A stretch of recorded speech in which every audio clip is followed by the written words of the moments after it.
United Nations headquarters in New York. Yes, okay, that's very good. Anything else you know about United Nations? Have you ever heard about United Nations before? No. No? Until now. Until now. That's why I'm here, because I would like to talk a little bit about United Nations. But you know, last week you had International Day, International Festival, right? International Day Festival, and I saw you did a very good job at the show. Do you know why we have this international related like celebration? Charlie, your mouth is too full. Alright, so October, you know, the month of October is very special. Ben? The month of October is very special because it has Halloween. Okay, good. Alright, yeah, that's a very good point. But before Halloween, October 24th, it's United Nations Day. Why that? Because United Nations was established in October, back in 1945. You know, like, so I'm going to show you this short videos, and then talk a little bit about the history of United Nations. And United Nations, Charlie mentioned, the headquarters of United Nations in New York. Have you ever visited United Nations headquarters? I want to visit there. Not yet, okay. But next time you go to New York, maybe you can go take a visit at UN headquarters. And United Nations kind of like a club. It's like the club member is not a person. It's like the country. So right now there's 192 countries that's a member of United Nations. So here's I remember Ben talked about why New Zealand is such a in a small island but not a part of Australia, because New Zealand is an independent country. So New Zealand has a member. He's an independent member of United Nations. And you can see like among this 192 countries, they're like big countries like U.S., China, Russia, and they're like very teeny tiny countries like Singapore, like Vatican City. oh no, that's a city. Yeah, like small countries like Costa Rica or something like that. So yeah, but I hope after this video you will know a little bit about the United Nations, and if later you have questions, you can come to me. We can talk about it, because I used to work for some project at United Nations, and I still have some friends working for United Nations. You do? Yes. All right. You seriously do? Really Yes. seriously Have you heard do? about? Here's the thing. Have you heard about UNICEF? UNESCO? Is the acronym? No. Okay, UNICEF is called United Nations Children's Fund, and they did a lot of things for the children, the kids in all over the world. All right. I can talk more about that later. Here, I will show you the video. That's not the moment. Oh, okay. Dad, okay.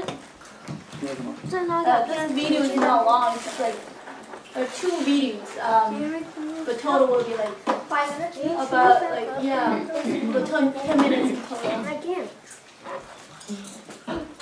I can. The sound. Yeah, please take a picture. Do you guys know what the United Nations is?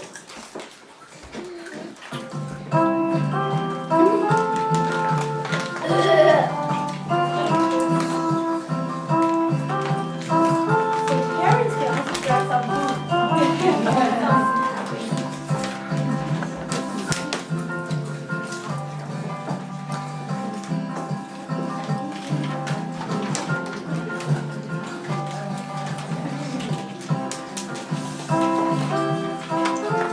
Guys, let me tell you the story of the United Nations.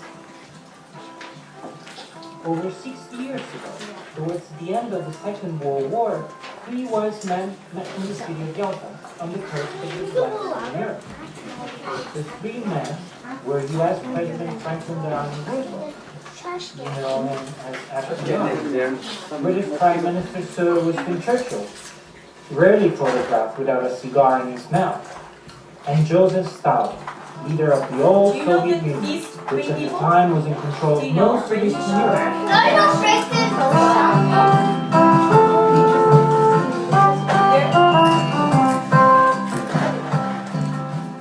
of them at a different planning moment.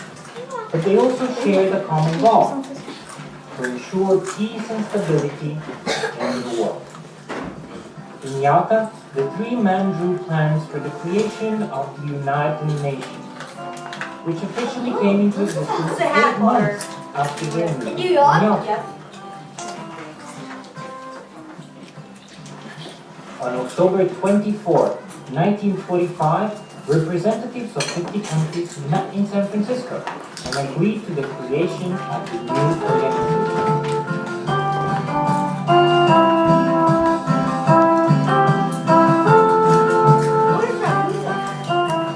The United Nations we know today has a total of 192 member countries, and the number may even grow bigger if more countries are going to join. But what are the goals of the United Nations? Why was it created? First and foremost, to keep peace throughout the world, but also to work together to help people in need and eliminate poverty and hunger, and to protect human rights and foster freedom. The United Nations is an international body. It is not a country. Rather, a venue where countries can meet and problems can be discussed. The United Nations is headquartered in New York City. The principal office is in Geneva, Vienna, and Nairobi, and other offices around the world. The UN is composed by 6 principal organs. 3 of them are very well known: the General Assembly, the Security Council, and the Secretariat. The other 3 are not so well known: the Economic and Social Council, also known as ECOSOC, the Trusteeship Council, and the International Court of Justice, which is the EA.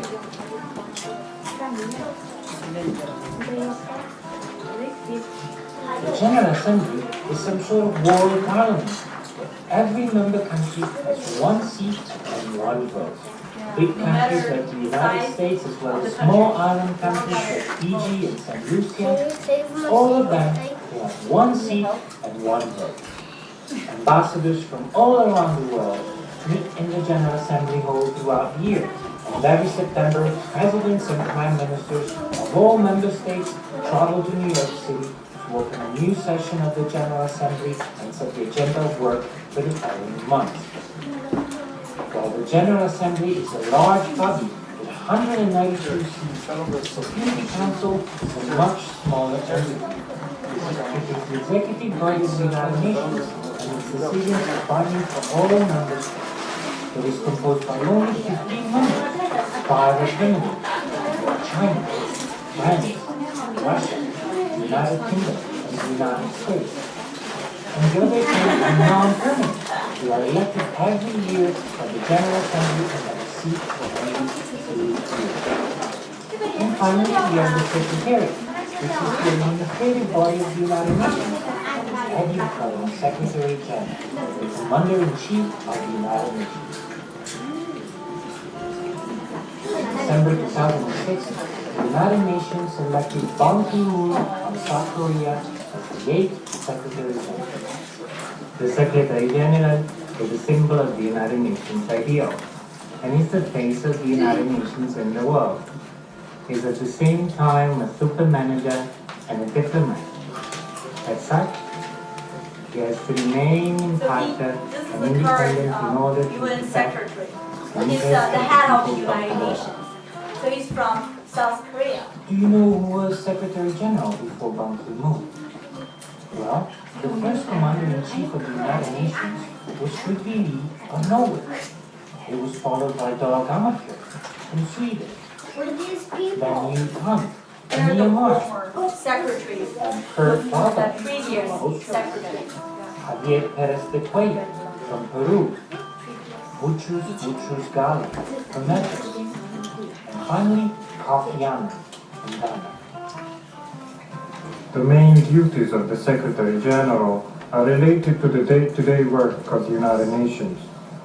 The Secretary General often meets with presidents and prime ministers and celebrities and makes sure each member country pays its share of the UN budget. The money each country pays is used to run the UN and finance its activities around the world.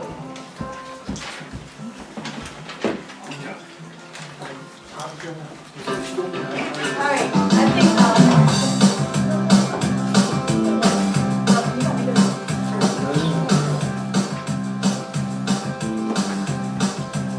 Alright, we have another video, but I guess you can watch it at home.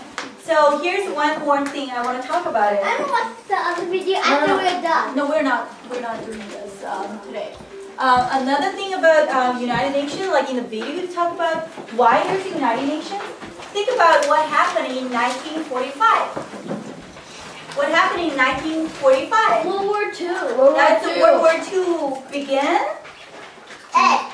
Yes, that's the end of World War II. Very good, Ben and Charlie. So,